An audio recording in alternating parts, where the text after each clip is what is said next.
Greetings, family. This is Professor Griff, and this is the Serious Minds Brain Tonic.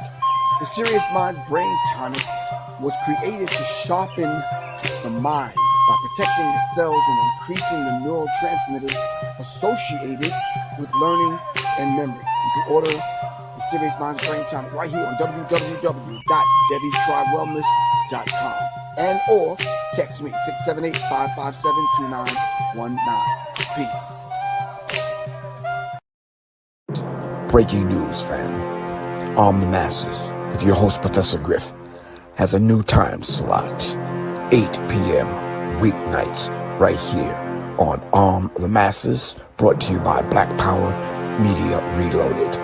YouTube, Facebook, Instagram, weeknights at 8 p.m. The nighttime edition, Arm the Masses with your host, Professor Griff. I will see you in the p.m. Peace.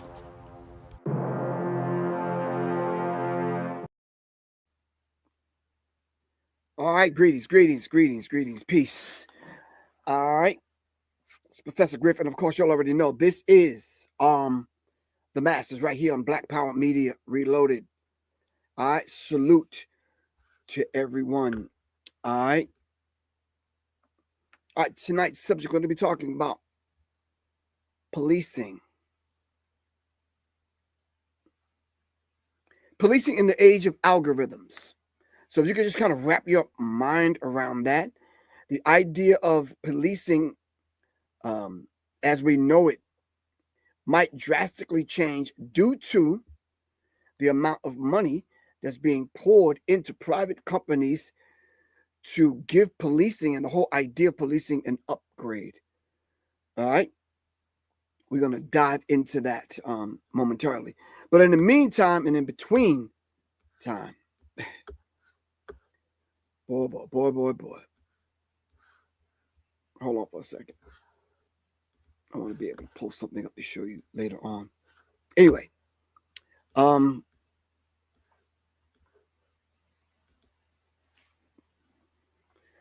Gas Tactical, what's up, my man? Guy, what's good with you, man? We're going to be talking about policing and all that it entails. So if you would kind of wrap your mind around the average cop that was on the beat and you kind of knew him, he was in the community, you probably lived next door to him, or your children went to school with his children, that kind of thing. That community kind of policing thing, I truly think that's a thing of the past. And then the whole idea of policing taking leaps and bounds forward as technology advanced and new techniques and new weaponry and new techniques and certain things that they use in policing nowadays, it's just different.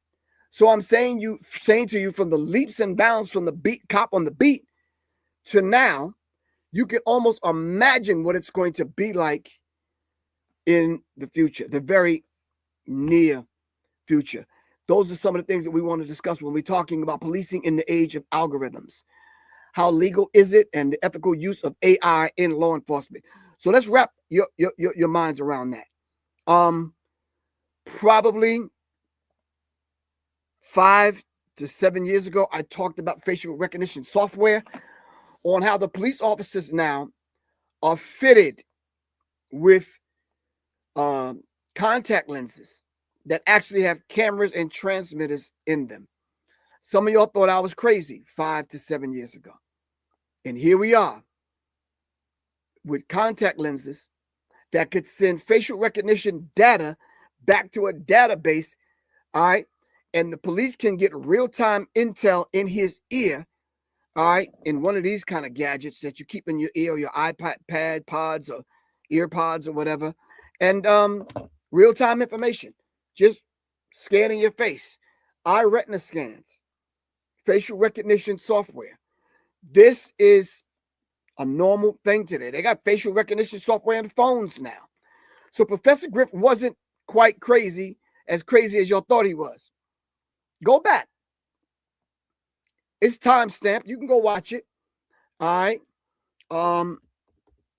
So I'm saying to you, if we are looking forward, and we are, What is policing going to be like in the near future? All right. Let me give you a hint. How many people out there have actually saw the movie Minority Report?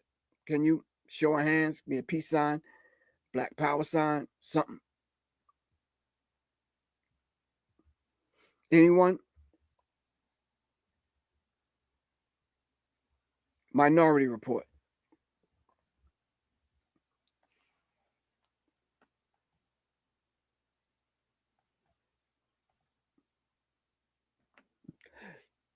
Minority Report 2002 film is an American sci-fi science fiction action film. The film is directed by the master filmmaker at the peak of his career, Steven Spielberg, who cast Tom Cruise, who could be better than him for such a thriller action plot. Minority Report. The movie is ahead of its time simply because not only because of its future plot, but when movies were thinking between action and ideas, Spielberg's Minority Report is a film that tackles both our minds and our emotions, making us wonder if this can ever be true and will it ever end. Scorpion Venom 64, thank you very much. Really appreciate you. So now, inside of the movie Minority Report, they had a precog. They had precogs, and the precogs were tapped in to some kind of way into the pre-crime unit. When I say pre-crime, that's exactly what I said. Pre-crime. They were going to, well, the theme of the movie is to actually have this crime unit where they can actually predict when individuals are going to commit crimes. Hence the term pre-crime unit. All right. So they can determine whether or not if you're going to commit crimes in the future.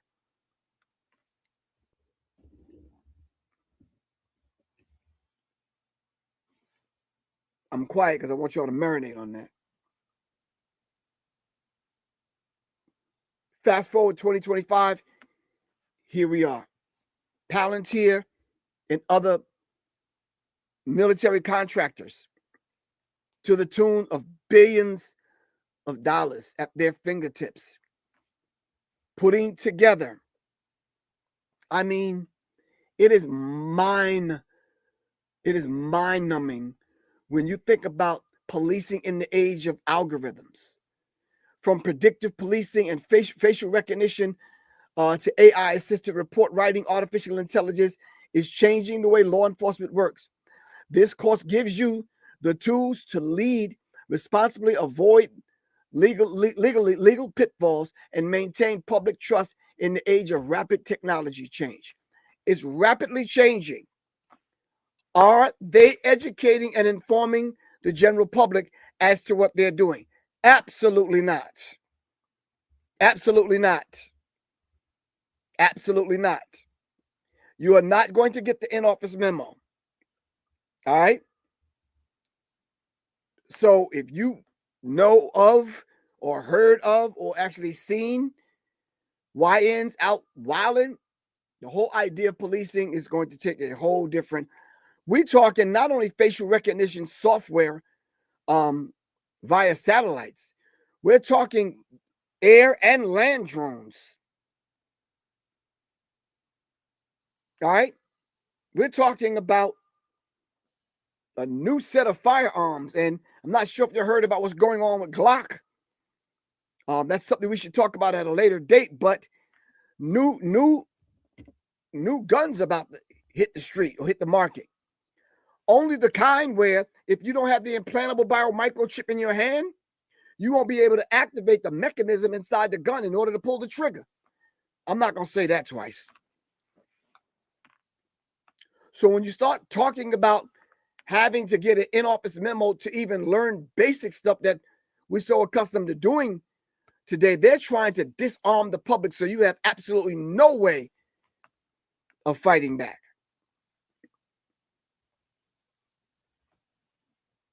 No way. All right? By their own admission, All right. They're shutting down anyone that have any kind of opposing ideas in reference to the system that they're setting up. All right.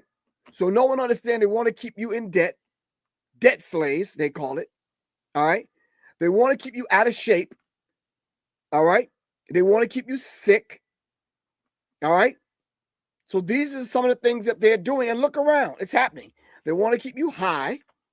They want to keep you chasing the next high, because the high that you had last week ain't the high that you might get next week. All right. These are some of the things that they're doing, but they're doing it very mildly and very slow. All right. So much so to the point where you don't even recognize that you are the frog in the pot, and they keep turning the heat up more and more and more.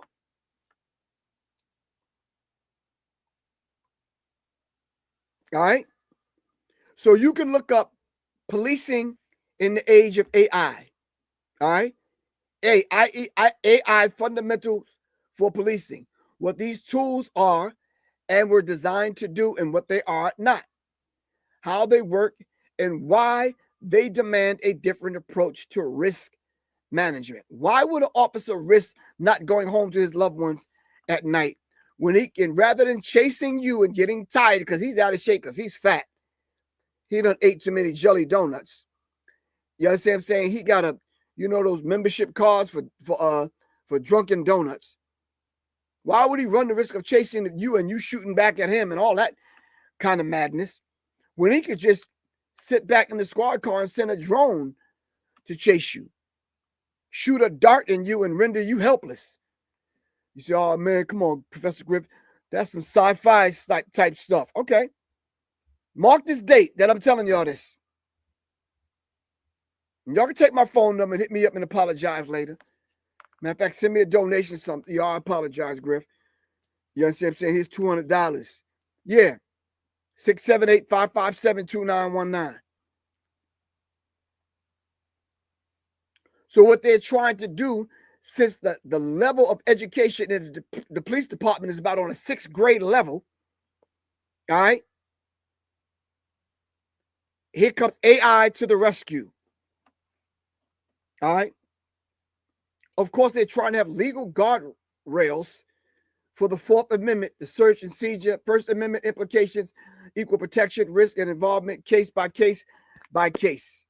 They don't want to break the different amendments that are supposed to be in place, and they break them every single day to the tune of almost bankrupting some police departments because lawsuits are flying left and right. Rather than running that risk, transhumanism. Robots will take over. You're not going to be able to sue AI. That's where we're headed. That's exactly where we're headed. You're not going to be able to sue AI. All right? So we have to understand the things that they're putting in place, not so that we can have this discussion to get around the law, but understanding whether or not if the law is going to benefit you.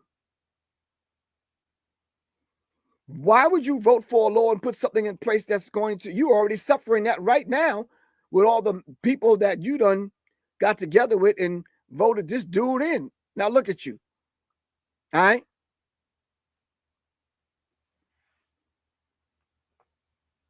So they don't want to run the risk of that actually happening again. All right. Okay. Now that that's said, so legally, they're trying to put things in place that's going to usurp that, so to speak. All right. So hold on for a second. Let me pull up something I wanted you to hear. Let me see.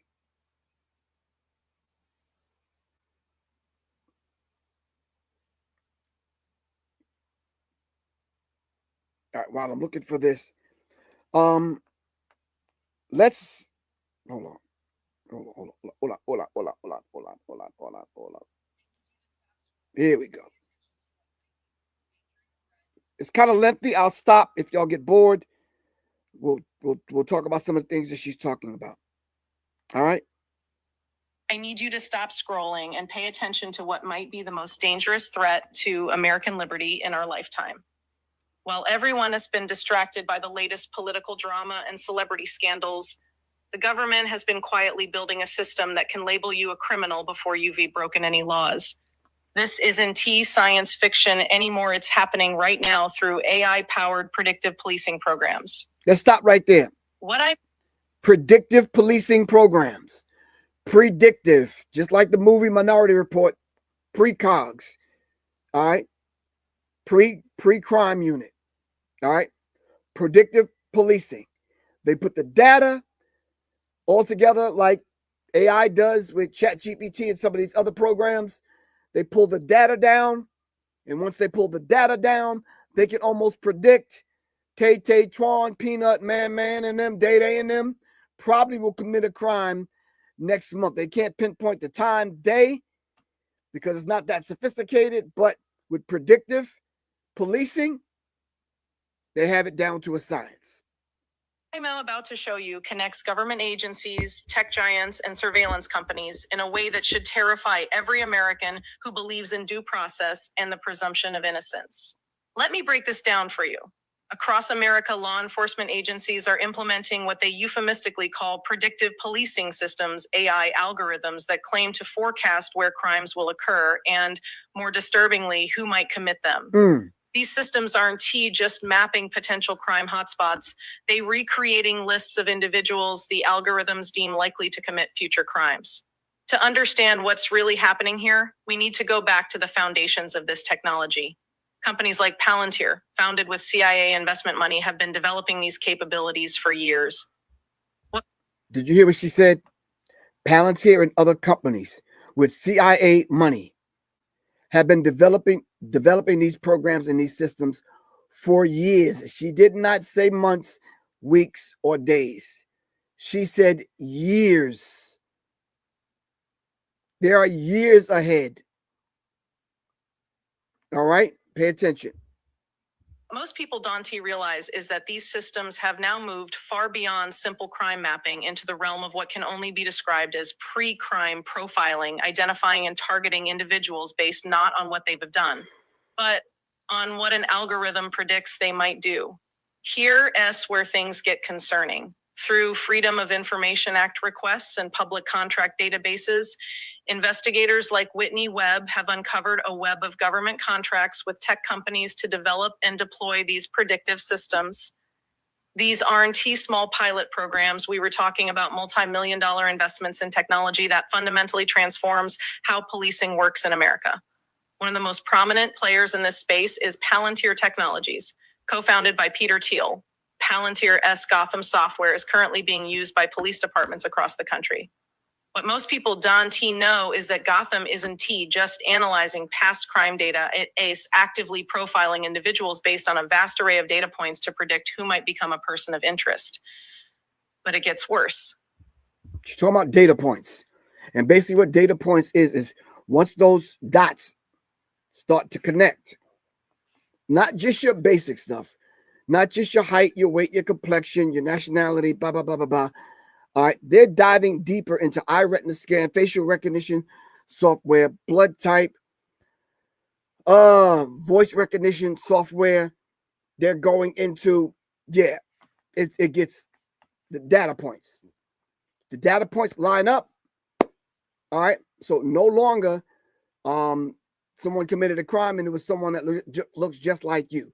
No, they probably have you on film already and already recorded. Your voice will match up with the voice on the voice recognition software. And if it comes up that, you Taquan, Huckleberry or some damn body, and your voice matches this, then it's a wrap. Yeah. In 2023 alone, over $157 million in federal grants went to local police departments specifically for implementing predictive policing technologies. These grants primarily flowing through the Department of Justice and. All right. Still love you 7645. No, we're not talking about cloning. This is not cloning. We're not talking about cloning. Cloning is a whole different beast on a cellular genetic level. We're not talking about cloning. Department of Homeland Security create powerful financial incentives for cash-strapped departments to adopt these systems with minimal public oversight or debate. And here's where it gets really interesting and deeply troubling. The algorithms at the heart of these systems aren't just analyzing traditional criminal records. They re-ingesting vast amounts of data from both public and private sources, your social media activity, purchasing patterns, location data, personal associations, and even predictive scores generated by other algorithms. Pay attention to this part. In April 2025, a comprehensive report revealed that predictive policing software like Geopolitica, formerly known as predpoll, examines up to 10 years of recorded Geopolitica, formerly known as predpoll. Okay, Geopolitica. Okay. Shout out to Quintessential One. Really appreciate you. All right. Shout out to my other brothers that's out there doing some deep research that passes information on to me, because he saw my show on Monday and we was talking about AI in this particular subject. And we moved on today to policing, using AI to police. Listen, you may use AI for something else, but if these people are years and years and years ahead of time, then let's understand where they are with it. All right. Now, this kind of information passing through these evil minds, yeah, they don't have to keep building prisons. Well, I let the cat out the bag. They don't have to keep building prisons. It's another way to lock people down. We'll see. Let's talk. Crime data to generate its predictions. But what's not widely reported is that these systems are increasingly incorporating non-criminal data to enhance their predictive accuracy. This includes everything from credit scores to rental history to online behavior patterns. Now watch how this connects to something even more concerning. These predictive algorithms aren't the neutral objective systems their proponents claim. Independent research has repeatedly shown they suffer from significant bias problems, particularly against minority communities and low-income neighborhoods. This isn't conspiracy theory, this is documented fact. A 2023 study published in the Journal of Criminal Justice found that when fed historical crime data, predictive algorithms consistently directed increased police presence to predominantly Black and Hispanic neighborhoods. Y'all didn't hear that. Whatever is being programmed to feed the system with data points, if they constantly listen, I talked about when AI learns to be racist. We talked about that on Monday. When AI learns to be racist. Did we pull anything from that conversation on Monday? So this is exactly what we're talking about. All right, let's listen. Creating a self-reinforcing feedback loop of surveillance and enforcement. A feedback loop. So if you want to constantly round up Black people, just keep feeding the algorithm the same information. Then now they don't even have to be on the scene to arrest you. All right? No due process. They have no legal obligation to you. No Fourth Amendment, no First Amendment. And I'm sorry to say, Second Amendment, you might have an issue with that. All right? Let's talk. Reality is that these algorithms are only as good as the data they were trained on. And when that algorithm is only as good as the data that they were trained on. You have to train the algorithm. You mean to tell me there's not a racist mindset training this algorithm? What happens when AI becomes racist is the question I asked on Monday. And I'm asking this question today again. What happens when AI becomes racist? And it's a data loop. They loop you in. Data reflects decades of biased policing practices. The algorithms inevitably perpetuate and amplify those same biases. They don't predict crime. They predict police activity, which is not the same thing. What is particularly disturbing is the lack of transparency around how these systems actually work. Many of these algorithms are protected as proprietary trade secrets, meaning neither the public nor even the police officers using them fully understand how they generate their predictions. When your freedom could depend on an algorithmic assessment, shouldn't you have the right to understand how that assessment was made? Here, where things get really dark. These systems aren't just generating maps of potential crime hotspots anymore. They're recreating risk scores for individual scores that can determine whether you were placed on a watch list, subjected to enhanced surveillance, or even targeted for preemptive intervention by law enforcement. Think about what this actually means. In traditional American jurisprudence, you presumed innocent until proven guilty in a court of law. Right. But predictive policing flips this fundamental principle on its head. Now, an algorithm can effectively label you as a future criminal based on patterns and correlations that neither you nor the officers acting on that information fully understand. Mm-hmm. And this isn't just theoretical. Police departments are already using these risk scores to determine where to deploy resources and which individuals to monitor. Some jurisdictions are even experimenting with focused deterrence programs that target high-risk individuals for increased scrutiny and intervention before any crime has occurred. The implications for due process and civil liberties are staggering. How do you defend yourself against the prediction that you might commit a crime? How do you cross-examine an algorithm? The fundamental protections our legal system provides against arbitrary government action are being systematically undermined by technology that operates in ways its own creators can fully explain. Y'all remember when they swore in 4 tech giants and made them lieutenant colonels in the military? You remember that. It only happened 6 months ago. All right.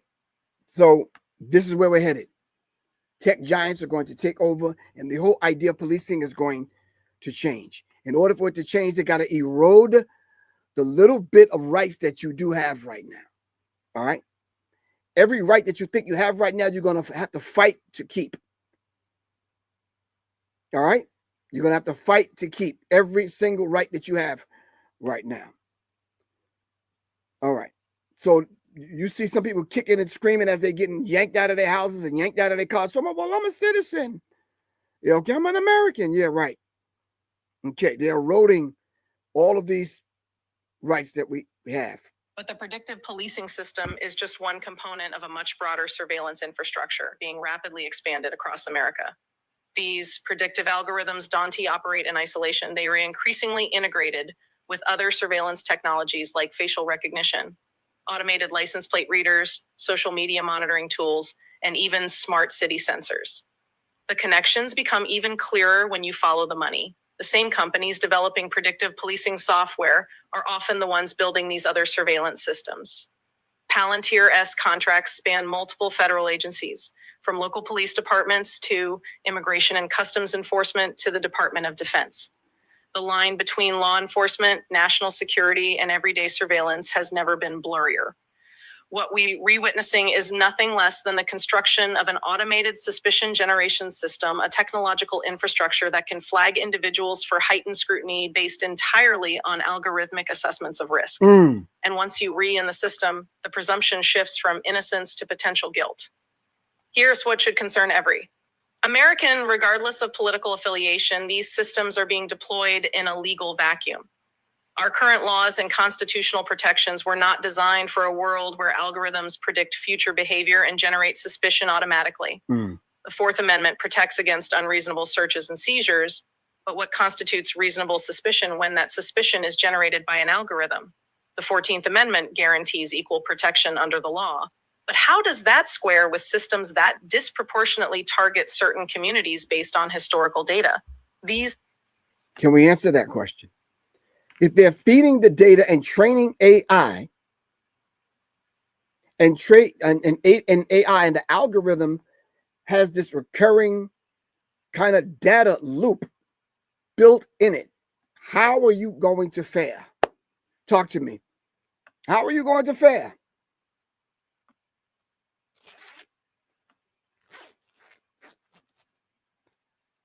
They're constantly feeding it. So, do you know anyone that's sitting in these predictive policing global AI insight meetings? Tell me. Talk to me. Do you know anyone that's been to one of the last Palantir meeting? All right.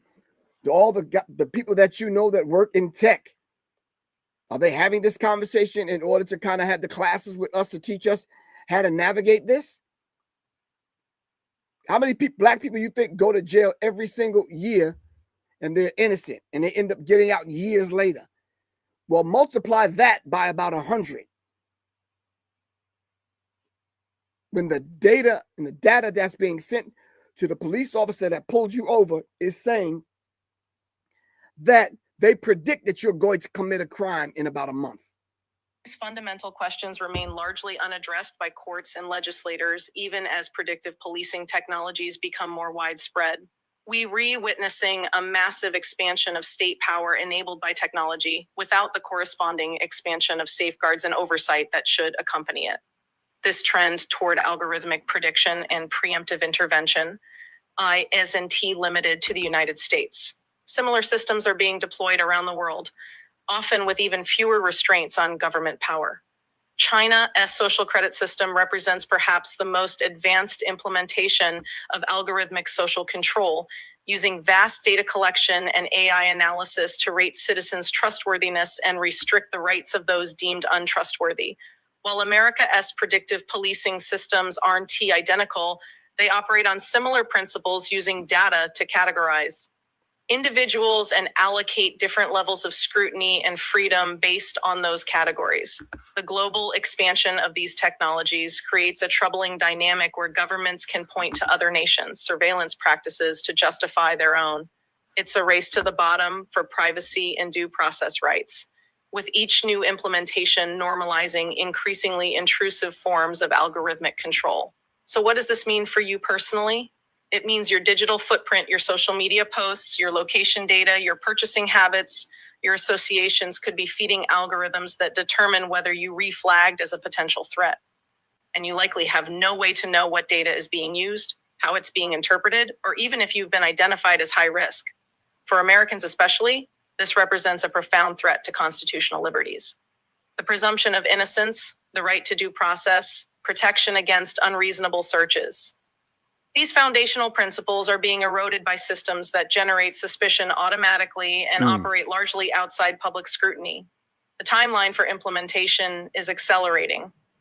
What began as experimental programs in a handful of police departments has rapidly expanded nationwide, fueled by federal grants, aggressive vendor marketing, and the promise of doing more policing with fewer resources. The infrastructure for algorithmic suspicion is being built piece. Ms. T, truth, you said, wow, this has gotten so out of control. When was it ever under control? Who had control over it? You saw it. Well, I'm not sure how old you are, sis, but I'm just saying. I saw it. I'm 65.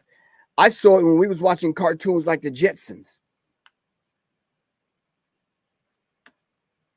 That was a minute ago. I'm not even sure if you know what the Jetsons are, but go check out the cartoon, The Jetsons. All right. So, yeah, the idea was there. Now, whether you talk about what kind of control you're talking about, I don't know. Maybe it's just a figure of speech that you're using. I don't know. Piece by piece, in full view, but with minimal public understanding or debate. What's particularly concerning is how this agenda transcends traditional political divides. Both Republican and Democratic administrations have expanded funding for predictive policing technologies. The surveillance state grows regardless of which party controls government because the... Did you hear that? The surveillance state grows regardless of which party is running the Senate, the House, the Congress. It does not matter. They are two wings of the same damn bird. Republicrats, Democrats, whatever you want to call them, Republicans, Democrats, they the same. The surveillance state grows. Deep state grows. Dark enlightenment grows. Doesn't matter what label you wear. It truly doesn't matter. Christian, Muslim, Eastern Star, Mason, Elks Club. It don't matter. It don't matter. You could belong. You could have all the bumper stickers on your car, all the badges, all the IDs in your wallet. No, we're born in our uniform. Some of you would like to escape that by thinking, but because you have a few white friends and you live in a white neighborhood and no, you're still watching Little House on the Prairie and Petticoat Junction and Andy Griffin and no.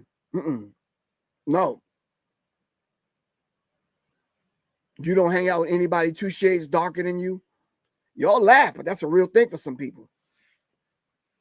I know people right now that don't have a damn dark-skinned friend or relative. So come on, Griff, you're reaching, man. All right. Underlying dynamic, the alliance between tech companies, government agencies, and the national security establishment remains constant. This is why traditional political solutions are increasingly ineffective. The real battle lines are being drawn between those who believe in constitutional protections, individual liberty, and transparent governance, and those pushing for expanded state power enabled by largely unaccountable technology. So what can you do? First, become informed. Understand how predictive policing works and the threats it poses to fundamental educated, liberties. become informed. Follow the work of researchers like Whitney Webb, who have been documenting these developments. Whitney Webb, write her name down. I talked about her before on my show. Write the name down, Wendy Boggs. Wendy Webb.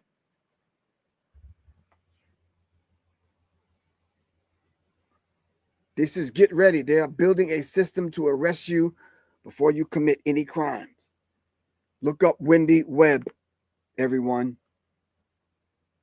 And even when we do shows like this, we have to start giving credit to where credit is due. Look up Wendy Webb. Second, demand transparency and accountability. These Not systems Whitney, should not be Wendy operating as Webb. black boxes, Or Whitney, making pardon me. consequential decisions about individuals' lives. Support legislation requiring algorithmic transparency and regular audits for bias and effectiveness. Third, engage with local government. Many predictive policing systems are adopted at the local level, often with minimal public input. Attend city council meetings, submit public records requests, and demand public hearings before these.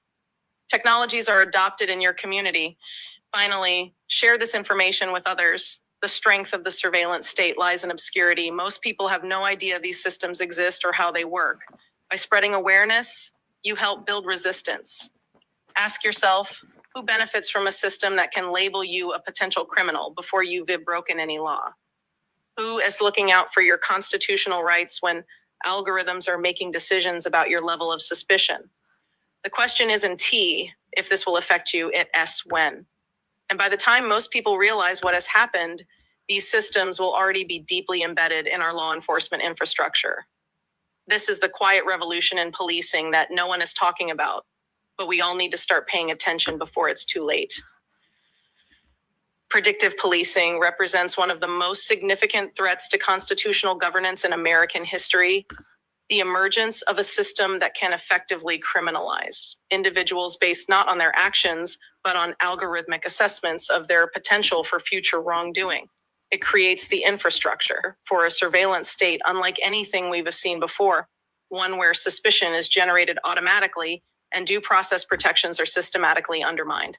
I've shown you the government, contracts funding these systems, the technical realities behind their operation, and the profound implications for civil liberties. I've documented how predictive.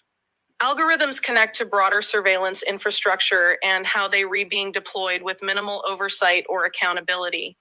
This isn't about politics as usual. It's about power, who has it, how they reusing it, and what it means for your future freedom.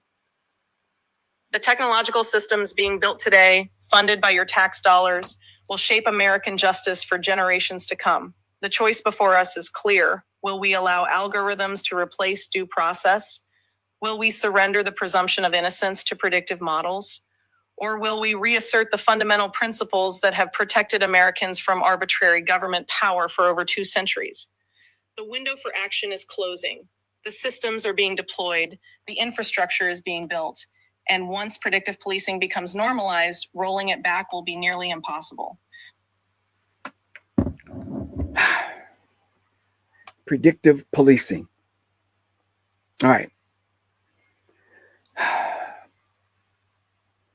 I say, giving the last 5 minutes of that, she gave solutions. I hope you guys kind of made a mental note and wrote some of those things down. You have to come out on the digital streets. All right. We started this talk off 40-something minutes ago talking about the movie Minority Report, when we talked about the precogs and the pre-crime unit. All right. A Steven Spielberg movie. That has become the reality in which we live right now. You could either do one or two things. Like, that's one of three things. You could take your hands and sit them up under yourself and sit on them and do absolutely nothing. Or you could take this information and you can pass it on. All right. Then you can take it a step further.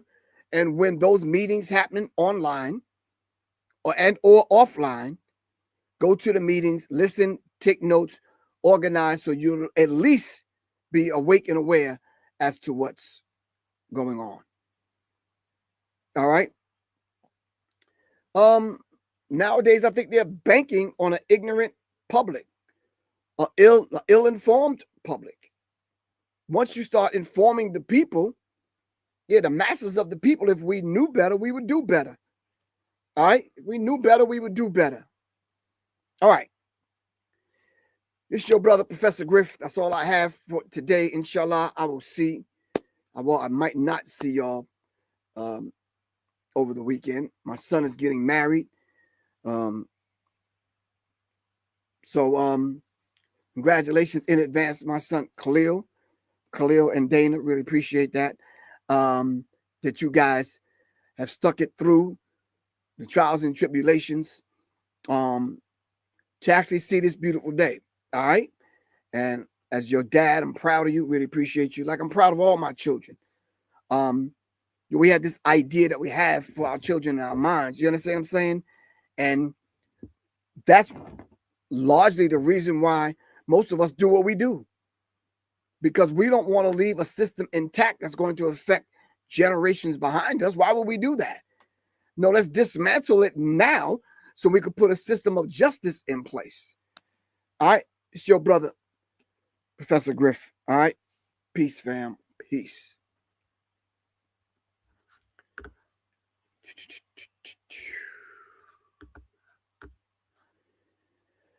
All right. If you're interested in joining the firearms class, please, by all means, let your brother know. It's November 16th. All right. If you know anyone that wants to participate in the firearms class, it is happening November 16th, Sunday, November 16th at 3 p.m. 5420 Camp Trail Road, Fairburn, Georgia. It's entitled Developing an Urban Tactical Mindset, Men and Women Unisex Firearms Class. If you want more information, get in now. There's only a certain amount of slots. Get in now. Text me at 678-557-2919. 678-557-2919 to get in the class, fam. All right. Let's do that. Do that ASAP. All right. Saturday, November 8th at 3 p.m. at Culture Connection. All right. 2051 Garby Road, Suite 18. In College Park, Georgia. I will be speaking. All right. I dropped my new book, The Birth. All right. Several months ago. So yes, you can hit me up, or you can go to Bandcamp, www.bandcamp. Let me just put the banner up so you can see it. Here we go. www.professorgriff.bandcamp.com. Order the book, The Birth. It's an audio book that you can sit and listen to. And yes, it's some deep information. So I would advise you to check it out. Any other material, you could go to www. Either Debbie Tribe Wellness, or just go to my website, professorgriff.me. All right. And or www. Write this one down. www.public, the letters NME.me. So family, I've been working on a single that I want to drop. And I just said to myself, I don't know, Griff. You've been toiling with the idea. I'm in the middle of putting out,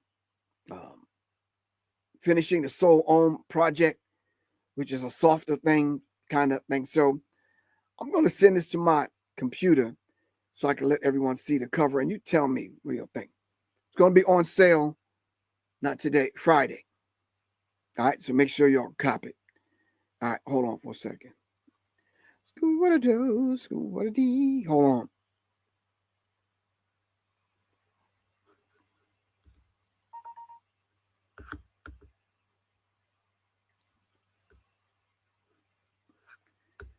All right. I don't know. Maybe I can put it on the screen. What do y'all think? I don't know. Let's see if it'll let me show y'all on the screen. I'll show everyone on IG in a second. Hold on. I just want y'all opinion. I ain't trying to, kick up no dust or nothing.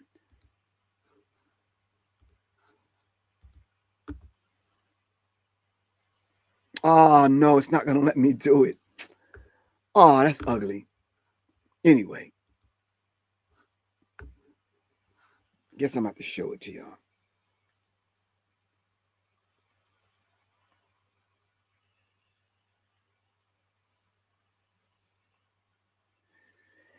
All right, this is my cover. The name of my single is Amnesia. All right, the name of the single is called Amnesia. It'll be on sale Friday on Bandcamp. ProfessorGriff.bandcamp. ProfessorGriff.bandcamp.com. It's called Amnesia. I want y'all's opinion on Friday. Saturday, I'm thinking maybe Sunday. I'm going to go over. We're going to go live on Zoom. We're going to break down the whole song, get some feedback from some producers, some writers, some other people. Y'all can join me. If y'all want to participate, just hit me up. It's free. If you'd like to give a donation, cool. All right. But the main thing is just to kind of drive sales over to Bandcamp so you can pick up the single so we can dialogue. It's a beautiful thing. All right. I got to get out of here. This is Professor Griff. I love y'all to life. All right. All right. Peace, fam. Greetings, family. This is Professor Griff. I want to take this moment to thank everyone for supporting me in my efforts to raise the vibratory pitch of your thinking into your higher self. Thank you very much in my efforts right here on Serious Minds RNTV and The Masses. All power to all the people. Thank you very much. If you would like to continue supporting, and if you are a new listener, please support by giving your donations right here on my Cash App, $ Professor Griff, and or go to www.professorgriff.me. Thank you very much. Peace. All power, all the people. Greetings, family. This is Professor Griff. I want to take this moment to thank everyone for supporting me in my efforts to raise the vibratory pitch of your thinking into your higher self. Thank you very much in my efforts right here on Serious Minds RNTV and The Masses. All power to all the people. Thank you very much. If you would like to continue supporting, and if you are a new listener, please support by giving your donations right here on my Cash App, $ Professor Griff, and or go to www.professorgriff.me. Thank you very much. Peace. All power, all the people. Peace.